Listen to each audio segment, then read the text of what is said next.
μένα και καλώς ήρθατε στην απόψινή εκδήλωση. Όταν η Ισμήνη μου τηλεφώνησε και μου πρότεινε να συμμετάσχω στην παρουσίαση του βιβλίου, αισθάνθηκα την αγωνία του ανθρώπου που κάνει την πρώτη του συγγραφική απόπειρα. Και επειδή έχω περάσει από αυτό το στάδιο, έχω ζήσει αυτή την αγωνία και πιστεύω ότι είναι πάρα πολύ έντονη, θέλω να της πω ότι δεν έχει κανένα λόγο να αγωνιά, διότι το βιβλίο της έχει όλα εκείνα τα συστατικά που μπορούν να το οδηγήσουν στην επιτυχία.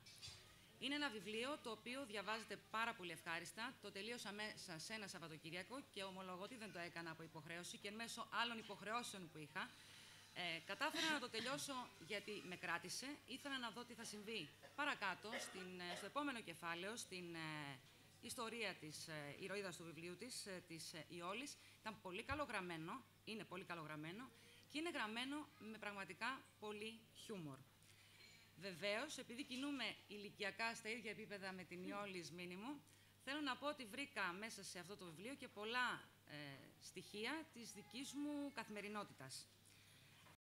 Έστω και με κάποιες δόσεις υπερβολής ως προς το αφεντικό που πολύ χαριτωμένα έχει βαφτίσει τον σύζυγο η Ισμήνη, γιατί δεν είναι όλοι οι σύζυγοι ίδιοι και δεν αναθέτουν όλοι οι σύζυγοι τα πάντα σε σχέση με το παιδί στις γυναίκες τους, πρέπει να αποδεχθώ μια αλήθεια, ότι η ανατροφή του παιδιού, η ψυχαγωγία του, η υγεία του, η φροντίδα του, η εκπαίδευσή του, είναι άλλωστε λέξεις γένους θηλυκού, είναι καθαρά αρμοδιότητες της γυναίκας.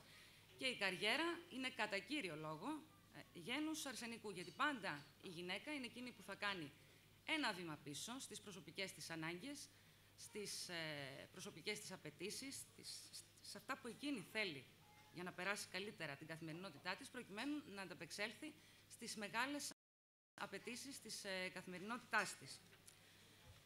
Η Ισμήνη, βέβαια, μέσα στο βιβλίο δίνει τη δυνατότητα στην ηρωίδα της να έχει κάποιες διαφυγές. Είναι αυτές οι διαφυγές που κρατούν τελικά και την συνοχή της οικογένειας. Εμένα μου άρεσε, επειδή είμαι και μητέρα 2 παιδιών, μου άρεσε ιδιαίτερα ο τρόπος με τον οποίο προσεγγίζει τη μητρότητα. Θα έλεγα ότι την προσεγγίζει με ρεαλισμό, δεν εξοραίζει τις καταστάσεις, δεν λέει τι ωραία είναι η οικογένεια με το πρωινό, όπως μας το δείχνει κάποια διαφήμιση. Λέει την πραγματικότητα της οικογένειας, ότι το παιδί είναι για τη μάνα ο πιο σημαντικός μπελάς. Και αυτό το κρατώ, γιατί η αλήθεια είναι ότι όλες μας, όσες είμαστε μητέρες, έχουμε αισθανθεί ότι μας εξαντλούν οι φοβερές απαιτήσεις του παιδιού σε όλη τη διάρκεια της ημέρας, αλλά στο τέλος αυτής και όταν μας αποζημιώσει με μια αγκαλιά, ξεχνάμε όλη την ενέργεια που μας έχουν απορροφήσει καθ' όλη τη διάρκεια της ημέρας.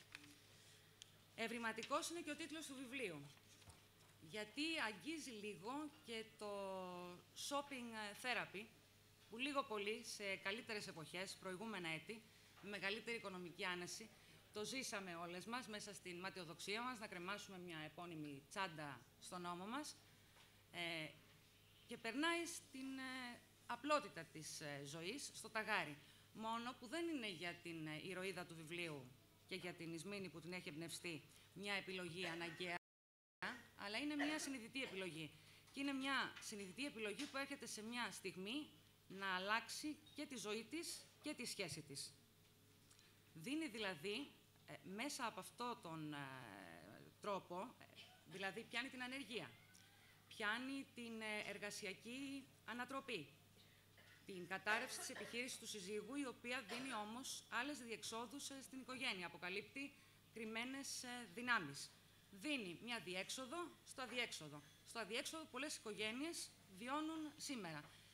Φέρνει την οικογένεια δηλαδή σε μια άλλη κατάσταση, πιο κοντά στον πρωτογενή τομέα, πιο κοντά στην αγροτική παραγωγή, να αλλάξει εντελώς τη ζωή της και την καθημερινότητά της.